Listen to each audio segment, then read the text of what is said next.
আহারে আজকে শোনেন, আজকে আপনি একটা কথা শুনে যান, অবাক হয়ে যাবেন। একটা মা সন্তানের জন্য কত কষ্ট করে। আমার বগুড়া জেলায় দোস্তেছিয়া থানায় একটা ছেলে, আহারে আলেম পরিবারে জন্ম, এই ছেলেটা মাত্র 500 টাকার জন্য, মাত্র 500 টাকার জন্য দ্বন্দ্ব কইরা মাকে গলা চেপে ধরে হত্যা করেছে। এই হত্যা কাণ্ডকে ধামাচাপা দেওয়ার জন্য মায়ের লাশটা ওড়না দিয়ে বেঁধে ডিপ ফ্রিজের ভিতরে রেখে দিয়ে কুড়াল দিয়ে বাড়ির ভিতরে কোনো কিছু ভাঙচুর করে সে আবার কিছুক্ষণ পরে তার বাবাকে, মামাকে, ভাইকে ফোন দিয়ে বলে মাকে খুঁজে পাওয়া যাচ্ছে না। আরে কপাল পোড়া সন্তান। র্যাবের ভাইরা তাকে গ্রেফতার করেছে, সে র্যাবের কাছে সব স্বীকার করেছে। আমি আমার সকালবেলা মায়ের কাছে 500 টাকা চেয়েছিলাম। মাঝে মাঝে বাবার পকেট থেকে 500 টাকা 1000 টাকা নেয়, তার বাবা একজন বড় আলেম। আমার ভাইরা 500 টাকা 1000 টাকা নাই, এই জন্য মায়ের সাথে দ্বন্দ্ব। ছেলেটা টাকা নাই, অনলাইনে জুয়া খেলে। এই অনলাইনে জুয়া খেলার কারণে ছেলেটা পাগল, আত্মহারা হয়ে গেছে। পাশাপাশি একটা মেয়ের সাথে প্রেমও করে। মা এই বিষয়গুলো নিয়ে সন্তানটাকে একটু শাসন করতেন, বলতেন বাবা এগুলো করতে নাই, তুমি ভালো হয়ে যাও। তুমি কি ভুলে গেছো তোমার বাবা একজন আলেম আর তুমিও মাদ্রাসায় পড়তেছো, বাবা ভালো হয়ে যাও। মায়ের শাসন এই ছেলেটার কাছে ভালো লাগে নাই, রাগান্বিত হয়ে মাদ্রাসায় সকালবেলা চলে গেছে ক্লাস করার জন্য। 11টায় ছুটি হওয়ার কথা, একটা বিরতি হওয়ার কথা। ওই 11টার সময় ক্লাসের যখন বিরতি হয়েছে, ওই সময় বাড়িতে আইসা মা রান্না করে কুটা বাছার কাজ করতেছিল, দুপুরে রান্নার প্রস্তুতি নিতেছিল। পেছন থেকে আইসা মাকে ঝাপটে ধরেছে, নাক মুখ চেপে ধরেছে, শ্বাসরোধ করে মাকে হত্যা করেছে। মাত্র 500 টাকার বিনিময়ে, মাত্র 500 টাকার জন্য যে সন্তান মাকে হত্যা করতে পারে, এমন সন্তান যেন আল্লাহ রাব্বুল আলামিন কোন নারীর গর্ভে না দেয়। কথা বলেন ঠিক কি না? মা যে কত কষ্ট করে, আল্লাহ পাক বলেন ওয়াসাইনাল ইনসানা বিওয়ালিদাইহি হামালাতুহু উম্মুহু ওয়াহানান আলা ওয়াহানিন ওয়া ফিসালুহু ফি আমাইনি আনিশকুরনি ওয়া লিওয়ালিদাইক ইলাইয়াল মাসির।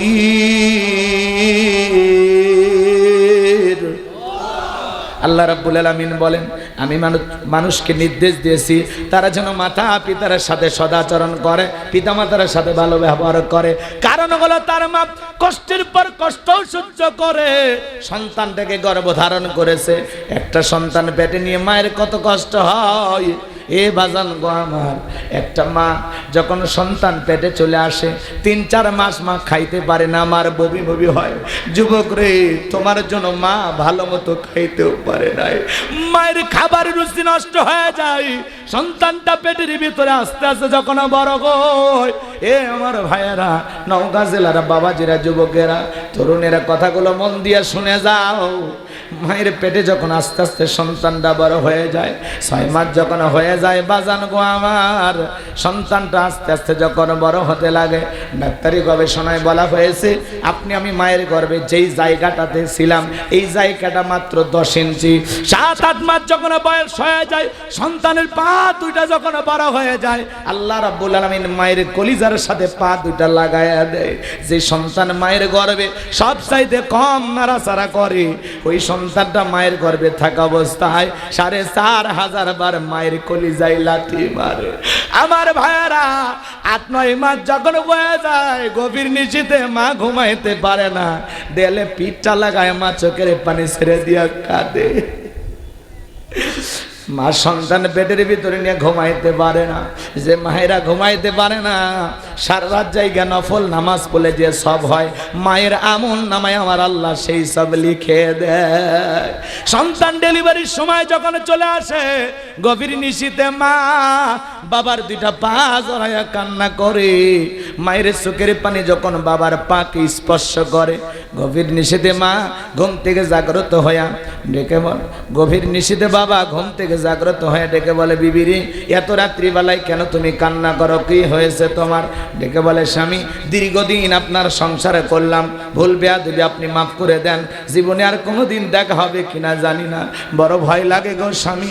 কত মহিলা সন্তান জন্ম দিতে গিয়ে মারা যায়, আমি যদি মারা যাই তুমি আমারে মাফ করে দিও গো স্বামী। এই কথা বলে মাপ বাবার কাছ থেকে মাপ চায়া যখন দাইমার ঘরে চলে যায়, প্রসবের যাতনায় মা দাঁত মুখ কামড়ায়। একটা সন্তানকে জন্ম দিতে গিয়ে কতটা কষ্ট হয় এইটা দুনিয়ার মা সারা কেউ বুঝবে না। নবীর এক সাহাবী কাঁধে করে নিয়া মাকে নিয়ে খানায় কাবা তওয়াফ করতেছে। আমার নবী ডেকে বলে, সাহাবী কাঁধে কে? বলে, হুজুর আমার আম্মা। আমার নবী বলে, সাহাবী বড় ভালো কাজ করতেছে গো সাহাবী, আমার জন্মের আগে আমি আমার বাবাকে হারিয়েছি, বাবার সেবা করার ভাগ্য হয় নাই, জন্মের পরে 6 বছর বয়সে শিশুকালে আমি মাকে হারিয়েছি, মায়ের খেদমত করার কিসমত আমার ভাগ্যে জোটে নাই। ও সাহাবী মায়ের খেদমত করতেছো দেখে বড় ভালো লাগলো গো সাহাবী। এই কথা শোনার পরে নবীর সাহাবী ডেকে বলেন, হুজুর আমি যে আমার মাকে কাঁধে করে খানায় কাবা তওয়াফ করাইলাম, আমি কি আমার মায়ের হক আদায় করতে পেরেছি? বিশ্বনবী ডেকে বলেন, সাহাবী শোনো, আল্লাহ পাক যদি কিয়ামত পর্যন্ত তোমাকে হায়াত দেয় আর তুমি যদি তোমার মাকে কাঁধে করে এমনি ভাবে খানায় তওয়াফ করো, তোমার মা তোমাকে জন্ম দেওয়ার সময় প্রসবের যাতনায় উহা শব্দ করেছিল, ওই একটা উহা শব্দের হক দুনিয়ার কোনো সন্তান আদায় করতে পারবে না। চিৎকার মেরে বলুন আল্লাহু আকবার। এই জন্য বিশ্বনবী বলেছেন, হুমা জান্নাতুকা ওয়া নারুকা, তোমার পিতামাতাই তোমার বেহেশত, তোমার পিতামাতাই তোমার দোজখ। হে যুবক, মা বাবার মনে কষ্ট দেওয়া যাবে না রে যুবক। মা ডেলিভারি ব্যথায় যন্ত্রণায় ছটফট করে, ছোট্ট বালতি দিয়ে 1 বালতির মতো রক্ত শরীর থেকে ঢেলে ফেলে দেয়, কত মা জ্ঞান হারায় ফেলে। কিছুক্ষণ পরে যখন হুঁশ ফিরে পায়, মা সন্তানকে কোলে নিয়ে গালে মুখে চুমা খায়, বলে, বাসাদন বেঁচে থাক, আল্লাহ তোরে বড় মানুষ বানান। যে মা নিজে না খায়া তোমারে আমারে খাওয়াইলো, যে বাবা মাথার ঘাম পায়ে ফেলে রিক্সা ভ্যান চালায়া ব্যবসা বাণিজ্য কইরা সারাটা জীবন তোমার আমার জন্য কষ্ট করে গেল রে যুবক, ওই মা বাবার মনে কষ্ট দেওয়া যাবে না। কথা বলেন ঠিক কিনা? আমার ভাইয়েরা, অনেক ঘটনা আছে, অনেক কথা আছে, বলার সময় নাই। আপনারা কষ্ট পাচ্ছেন, ধৈর্য হারাচ্ছেন, আমি বুঝতে পেরেছি। এই জন্য অনুরোধের ভাষায় বলে যাই, বাজার মা বাবা যে কত বড় নিয়ামত এটা বুঝবেন না। যে মা হারিয়েছে তারা জানে মা কত বড় নিয়ামত, যে বাবা হারিয়েছে সে জানে বাবা কত বড় নিয়ামত। মা বাবার মতো নিঃস্বার্থ ভালোবাসা দুনিয়ার জমিনে আর কেউ দিতে পারে না। সারাটা জীবন আপনার আমার জন্য সবচাইতে বেশি কষ্ট করে, তার নাম হলো মার বাবা। কথা বলেন ঠিক কিনা? সেই মা বাবার মনে কষ্ট দিবেন না। পিতা মাতার খেদমত করে তাদের মুখে হাসি ফোটাইয়া তাদের দোয়া নিতে কারা কারা রাজি? 2 হাত তুলে আমার আল্লাহকে দেখান। আল্লাহ আমাদের সবাইকে পিতা মাতার খেদমতকারী সন্তান হিসেবে কবুল করুন। জোরে বলুন আমিন। যুবক রে, মা ছোট্ট একটা শব্দ, মনে হয় দুনিয়ার সব মধু সব ভালোবাসা এই একটা শব্দের ভিতরে। আমি হুজুর দোয়া করলে কবুল হইতেও পারে, নাও হইতে পারে, কিন্তু তোমার মা যদি তোমার জন্য দোয়া করে রে যুবক, 100% কবুল হবে। জীবনে যদি সফল হতে চাও, মা বাবার দোয়া নাও। কথা বলে না, নিজের ভাগ্যটাকে যদি পরিবর্তন করতে চান, মা বাবার দোয়া নিতে হবে। অনেক কথা ছিল, পিতা মাতার ঘটনা 2-1 জায়গায় ছোট্ট একটা ঘটনা বললে আপনারা ভালো লাগতো, কিন্তু আপনারা যে পরিবেশ দেখাইলেন এতে আমার আর সামনে যাওয়ার ইচ্ছা জাগ্রত হচ্ছে না। কথাকে বুঝতে পারছেন? কারণ এই সমাজে অধিকাংশ পরিবারগুলোতে আজকে পিতা মাতা অবহেলিত। কথা বলেন না কেন? পিতা মাতাকে কষ্ট দেওয়ার সন্তান বেশি। এই যে যারা চলে গেল, কি মনে করছে? খবর নিয়ে দেখেন অধিকাংশ পরিবারের সমস্যা। হ্যাঁ, মা বাবার ওয়াজ শুরু করছে, হ্যাঁ আমার মা যে কি খারাপ আপনি জানেন হুজুর? কথা কথা আপনার মা খারাপ, আপনার বাবা খারাপ। হে যুবক, যে মা কষ্ট করিয়া পেটটা তরমুজের মতো বড় হয়েছিল, কত কষ্ট করছে, সারাটা জীবন ব্যথা হয়েছে, কষ্ট পাইছে, যন্ত্রণা পাইছে, নিজের মুখের খাবার তোমার মুখে তুলে দিয়েছে, আর সেই মানুষটা খারাপ হয়ে গেল। হ্যাঁ, সামান্য শ্বশুর বাড়ির থেকে 1-2 লাখ টাকা যৌতুক পাইলে, যারা যৌতুক নেই এরা তো ছোট লোক, কথা কয় না কেন? শ্বশুর বাড়িতেও একটা পালসার ডিসকভার পাইলে পাছার তলে দেওয়ার পাছা গরম হয়ে যায়। শাশুড়ির দরজায় ডাক দেয় আম্মা। শাশুড়ি বলে ছোটবেলায় মাদ্রাসায় পড়েছি, গুন্না সব মুখস্থ। শ্বশুরের সাথে দেখা হলে আব্বা কেমন আছেন, আব্বা কোথায় যাচ্ছেন, আব্বা কি খেয়েছেন? শ্বশুর বলে বাপরে বাপ, ছোটবেলায় মাদ্রাসায় পড়েছি, কল কলার সব হরফ মুখস্থ, কি সুন্দর আব্বা কয়ে ডাকে। শ্বশুর শাশুড়ি হয়ে যায় আব্বা আম্মা, মা বাবা হয়ে যায় বুড়া বুড়ি। তোর কপালত লাত্তিয়ার গুড়ি, মরার পরে ফেরেশতারা বাইরা ফুটা করবে ভুরি।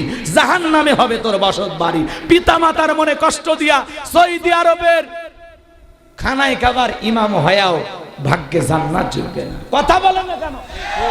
আমি বক্তৃতা করতেছি, আমার মা বাবার সাথে যদি আমার সম্পর্ক খারাপ হয়, আমার মা বাবাকে যদি আমি কষ্ট দিয়ে থাকি, তাদের সেবা খেদমত যদি না করতে পারি, আমার এই ওয়াজের 4 পয়সা দাম নাই। কথা বলেন ঠিক? মা বাবার খেদমত করতে হবে। পিতা মাতা যে কি বড় নিয়ামত, কি বলে বুঝাবো আপনাদেরকে।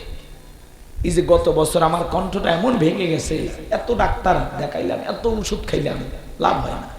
আব্বা আর মার কাছে গেলাম, যা বলে আমার গলা তো চলে না, তোমরা দুইজন ফু দাও, যা করে আল্লাহ। আহা কি নিয়ামত, বিশ্বাস করেন। মাও ফু দিয়ে দিল গলায়, বাবাও দিয়ে দিল, আলহামদুলিল্লাহ। সেদিন থেকে অনেক সুস্থ, আলহামদুলিল্লাহ। এটা যে কি নিয়ামত। এই যে পানিতে আমি হুজুর ফু দিল, কথা বলে না কেন? আমি হুজুর যদি ফু দিই, আরো 10 জন হুজুর যদি ফু দেয়, কাজ হইতেও পারে, নাও হইতে পারে। কিন্তু তোমার মা তোমার বাবা যদি এই পানিতে ফু দেয়, অনেক গুণ বেশি কাজ করবে। আল্লাহু আকবার বলে। মা বাবার মনে কষ্ট দিয়ে না। আজকে বন্ধুর মূল্যায়ন বসে, জোড়া তালি দাও বন্ধু, তারে দাওয়াত দিয়া তেহেরি নেহেরি বিরিয়ানি রোস্ট দামি দামি খাবার বানায়া খাওয়ায়। কপাল পোড়া। বাড়ির পাশে বাবা মা বৃদ্ধ, তাদের ঘরে 1 প্লেট ভালো খাবার যায় না। জোড়া তালি দাও বন্ধুকে দাওয়াত দিয়ে খাওয়ায়, কিন্তু বাড়ির পাশে বসবাস করে মায়ের পেটের আপন ছোট ভাই বড় ভাই, তাদের ঘরে 1 প্লেট ভালো খাবার চায় না। আপনি কিসের মুসলমান? কথা কয় না। আপনি জান্নাতে যাবেন কোন গেট দিয়া? বয়ান শুনতে আসছেন, বিরক্ত হন মা বাবার অসুখ। আপনি আপনার মা বাবার সাথে যেরকম আচরণ করবেন, আপনার সন্তান আপনার সাথে হুবহুব ওই একই রকম আচরণ করবে। কথা বলেন ঠিক কি? শোনেন, একটা শিক্ষিত লোকের গল্প পড়েছিলাম। বাড়িতে অনেক ভিআইপি খাবার, সবাই খাওয়া দাওয়া শেষে কিছু এঁটো খাবার ভাঙ্গা একটা প্লেটে তার ছেলের হাতে দিয়ে বলতেছে, এটা তোমার দাদুকে দিয়ে আসো। এখনকার বাচ্চারা তো কম্পিউটার, জন্ম নিয়ে এক একজন বিশ্ববিজ্ঞানী হয়ে যায়। কথা কন ঠিক কিনা? বৈজ্ঞানিক হয়ে যায়। রাগ করতেছেন আপনারা? রাগ করেন না। ছোট্ট বাচ্চা বলতেছে, আব্বু আমরা তো ভালো ভালো খাইলাম, দাদুর জন্য এটো খাবার, কারণটা কি? ভাঙ্গা প্লেট। তখন বলতেছে, তোমার দাদুর বয়স হয়ে গেছে, এত দামি খাবার তোমার দাদুর পেটে হজম হবে না, যেইটা দিয়েছে এইটাই দিয়ে আসো। ছোট্ট বাচ্চা বলতেছে, বাবা দাদুর মতো তো তোমারও একদিন বয়স হবে, আমি এই প্লেটটা যত্ন করে রেখে দিব, ঠিক দাদুর মতো বয়স হয়ে গেলে এই প্লেটে করে আমিও তোমাকে খাইতে দেব। শিক্ষিত মানুষ, বিবেকের দরজা খুলে গেছে, ভাঙ্গা প্লেটের খাবার ফেলায় দিয়ে সন্তানকে বুকে জড়ায় বলে, বাবা কলেজ ইউনিভার্সিটি বিশ্ববিদ্যালয়ে যা শিখতে পারি না, আজকে তোর কাছে তাই শিখলাম। তুই আমার বিবেকের দরজা খুলে দিলি, আমার অন্ধ চোখের আলো এনে দিলি। বাবারে কি বললি? এই কথা বলে সন্তানের গালে মুখে চুমা খায়, আর বাবাকে ফেলে দিয়েছিল যেখান থেকে, সেই পুরো ঘর থেকে তুলে নিয়ে যায়, 3 তলা বিল্ডিং এ নিয়ে যায়, বাবারে গোসল করায় দিয়ে দামি কাপড় পরায় দিতেছে। বিবি তখন বলতেছে, কি বাবা এই বৃদ্ধ মানুষকে আমরা নিচে রাখলাম, তারে আবার কেন বিল্ডিং এর উপরে তুললা? তখন বলতেছে, শোন, আজ থেকে আমরা যা খাবো বাবাও তাই খাবে, আমরা যা পরবো বাবাও তাই পরবে, আমরা এই রুমে ঘুমাবো, বাবা পাশের রুমে ঘুমাবে, আজ থেকে বাবার সাথে কোনো বৈষম্য বাড়াবাড়ি চলবে না। আর শোন, আজ থেকে যদি আমার বাবার সাথে বাড়াবাড়ি করিস, 1 2 3 পাঠায় দিব বাপের বাড়ি। বউ এমনি সোজা হয়ে যাবে। কথা বলেন ঠিক কিনা? আমি বলতেছি না আপনার বউকে আপনি তালাক দেন, কিন্তু মনে রাখবেন, মা মারা গেলে মা পাওয়া যায় না, কিন্তু একটা বউ চলে গেলে আর একটা বউ পাওয়া সম্ভব কিনা বলেন? কথা বলেন না কেন? একটা বাবা চলে গেলে বাবা পাওয়া যাবে না, একটা মা চলে গেলে মা পাওয়া যাবে না। মা বাবা যে কত বড় নিয়ামত, আপনি মা বাবার দোয়া নেন, আপনার ওই ভ্যান চালক রিক্সা চালক থেকে আল্লাহ কোটিপতি বানায় দেবে। কথা বলে ঠিক কিনা? আর পিতা মাতা যদি বদদোয়া দেয়, ওই 5 তলা 10 তলা বিল্ডিং এর মালিক হলেও এক সময় আল্লাহ রাস্তার ভিক্ষুক বানায় দেবে। কথা বলেন ঠিক কিনা? যেন মা বাবার মনে কষ্ট দেবেন না। হে যুবক, তোমার পায়ে হাত দিয়ে অনুরোধ করি, শ্বশুর বাড়ি পালসার পায়ে পাগল হয়ে গেছো, এইরকম 10টা 20টা পালসারের টাকা তোমাকে লালন পালন করতে গিয়ে তোমার মা বাবা তোমার পিছনে খরচ করেছে। কথা বলেন ঠিক কিনা? ভুলে গেলি আজকে সামান্য 2 টাকা শ্বশুর বাড়িতে পাইয়া ভুলে গেলি বেঈমান, স্বার্থপর ভুলে গেলি। কেমনে পারিস এত বেঈমান হতে? কথা বলেন না কেন? হে যুবক, কেমনে পারো তুমি মা বাবার সাথে এত বড় বেঈমানি করতে? কেমনে পারো? তোমার অন্তর কি কাঁপে না? চোখ রাঙায় মাকে গালি দাও, বাবাকে গালি দাও, তোমার চাইতে বড় কপাল পর আর কে হতে পারে? যে রাগান্বিত হয়ে পিতা মাতাকে বাড়ি থেকে ঘর থেকে তাড়াইয়া দেয়, বৃদ্ধাশ্রমে পাঠাইয়া দেয়, তুমি তোমার মা বাবাকে ঘর থেকে তাড়াইয়া দেও নাই, তোমার নিজের ভাগ্য থেকে জান্নাতটাকে তাড়িয়ে দিয়েছো। কথা বলে ঠিক কিনা? মায়ের পায়ের নিচে জান্নাত। মার পার দুটো কত দাম! মায়ের পায়ের নিচে সন্তানের জান্নাত। আজকে সেই মা অবহেলিত, সেই মা গুমরে গুমরে কাঁদে। তুমি বউটাকে ভালোবাসো, মায়ের ভালোবাসা বোঝো না। বইয়ের ভালোবাসা বইয়ের কাছে, মায়ের ভালোবাসা মায়ের কাছে। কাউকে বেশি প্রাধান্য দিতে গিয়ে কারো প্রতি অবহেলা করা যাবে না। কথা বলেন ঠিক কিনা? আজকে বইয়ের বুদ্ধি শুনে তুমি চলো, কথা কয় না? বইয়ের বুদ্ধি শুনে চলে, বউ যা বলে তাই করে। এমন হিজড়া পুরুষ আছে, বউ যদি কয় দাঁড়িয়ে থেকে পেশাব করো তাই করে। এরকম মগা আছে না নাই? বইয়ের কথা শুনে চলে তারা। যৌতুক নিয়ে বিক্রি হয় যারা, 3 লাখ 4 লাখ টাকা যৌতুক নেয়, বইয়ের দিকে চোখ দিয়ে তাকাইলে বউ কয়, এ কার দিক তাকাইছিস, আগে 3 লাখ জমা দে। শাসন করার ক্ষমতাও থাকে না। কথা বলে ঠিক না? যৌতুক নিয়ে বিয়ে করে নিজের মাথাটা বিক্রি করবেন না। কথা কয় না? জীবনে ইনকাম করলে বহু টাকা পাওয়া যাবে, টাকাও তো লাগবে কেন? যা আছে আলহামদুলিল্লাহ, আল্লাহ যা দেবে তাই। হালালে বরকত আছে, হারামে কোনো বরকত। যৌতুক নেওয়া জায়েজ না হারাম? কাঁচা পায়খানা খাওয়া যেমন হারাম, কন্যা পক্ষের কাছ থেকে জোর করে যৌতুক দাবি করা তেমনি হারাম। কথা বলে ঠিকই? তাহলে পারবেন তো আমল করতে? আমি যে কথাগুলো বলতেছি খারাপ লাগে না? মার মনে কষ্ট দিবেন না, বাবার মনে কষ্ট দিবেন না।